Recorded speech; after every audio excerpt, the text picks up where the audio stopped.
y'all doing? Afternoon. Thank you for being here. My name is Yancey.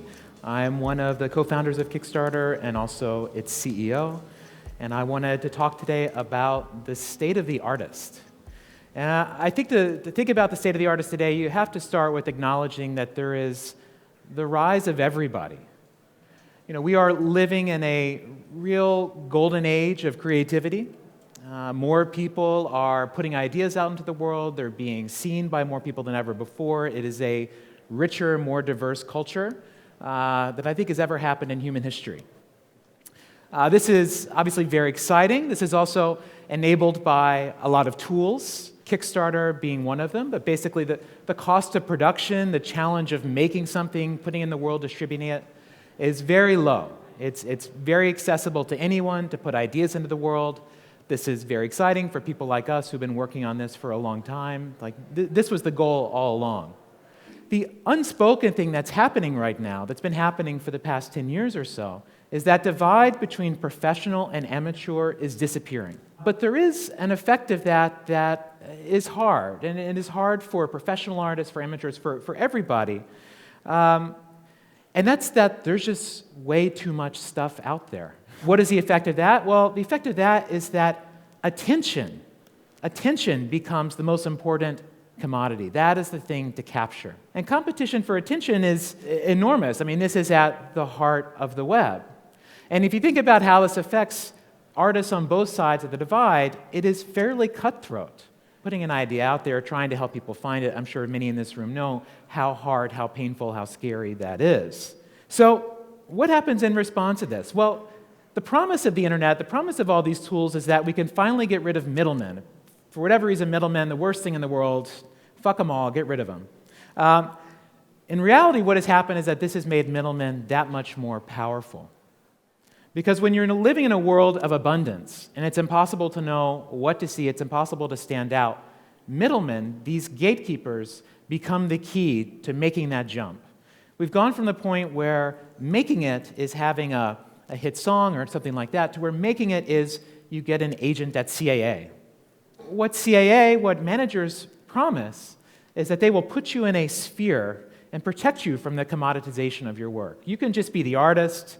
You could spend your days looking at camera lenses or just thinking, meditating, and don't worry, we'll do all the work. In exchange for that, we'll take 25% of what you make.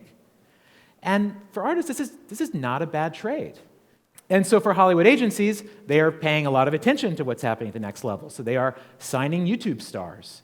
At all the agencies and many of the studios, they are regularly scouting Kickstarter projects to look for talent. You know, trying to find someone with an early idea that they can hire in and maybe make something in a cheaper way.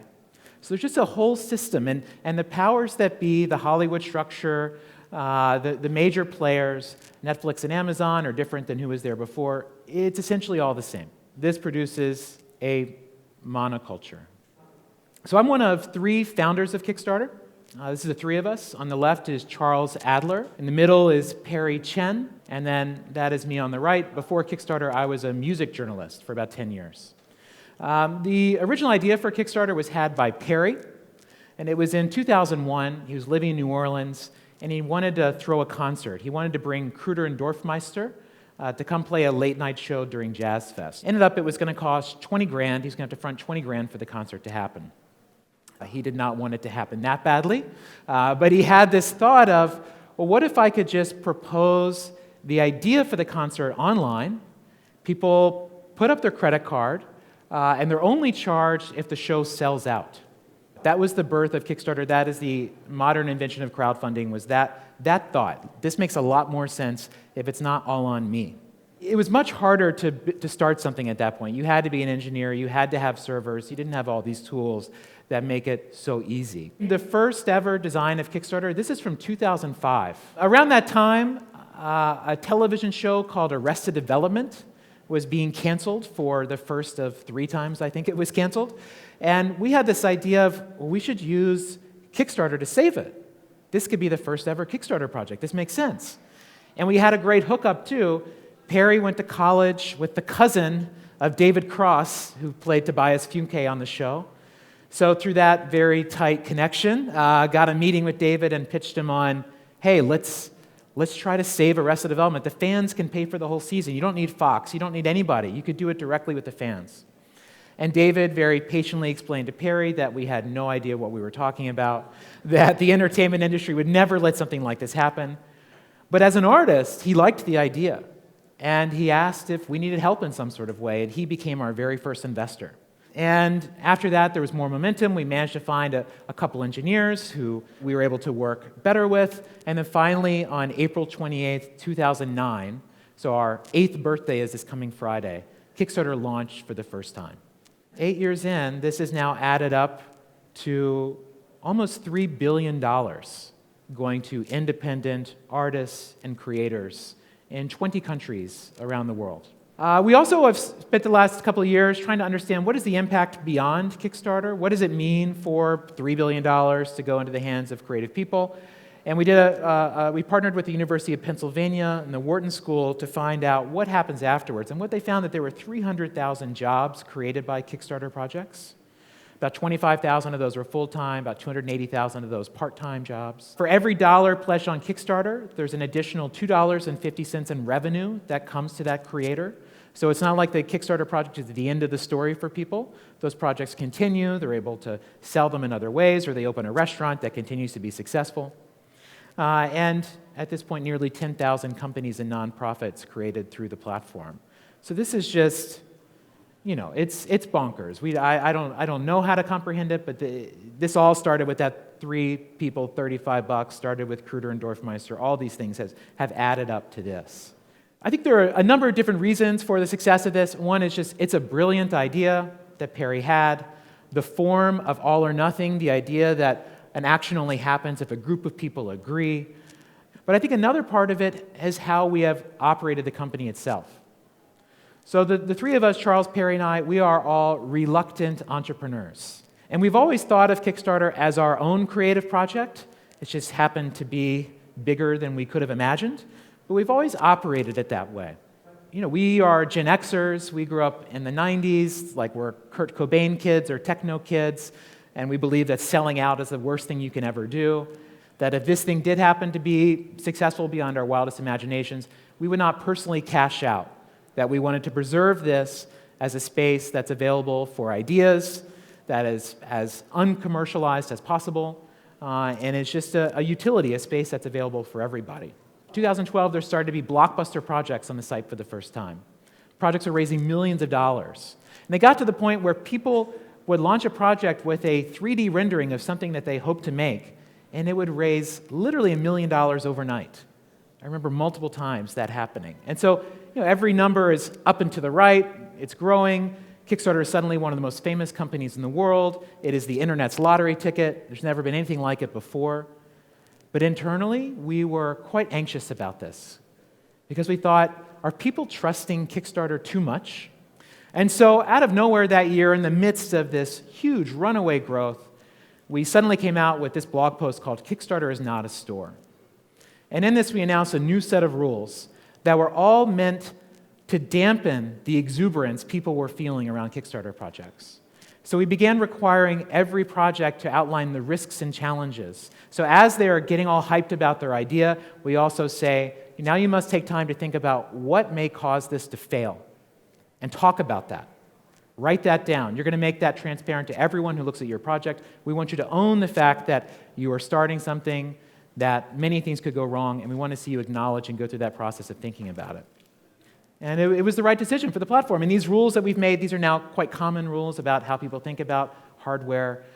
We made these things up not really knowing what we were talking about, thankfully. Thankfully, it seems like we got some of that right. But this was a pivotal moment for us because, it's just, the hype was so big and we showed our character and we were willing to sacrifice at a moment like that. So we've always been guided by this sort of philosophy, these values of trying to behave differently, trying to set a high bar for ourselves. And in 2015, we codified them by becoming what is called a public benefit corporation. This is a new corporate type in America. It began in 2013. And the idea of PBCs is that they are legally required to balance the needs of employees and shareholders with producing a good for society. Right now, the 2 most famous public benefit corporations in the world are us and Patagonia. Patagonia was the first company to do this. And when we became a PBC, we were able to write a charter that says, here's what we should be held accountable to. It includes 15 different provisions, but the highlights are that we will serve the needs of artists, both artists that exist on our platform and artists beyond our platform, beyond our walls, that we will advocate for them, we will lobby for policies for them, we will seek ways that we can improve their lives and help them. We also instituted a corporate code of conduct that includes prohibiting tax avoidance strategies. It includes prohibiting us from lobbying for policies that might benefit us but not our community, just really trying to set clear guardrails on how we behave. And finally, it includes a pledge to fight the challenges of inequality.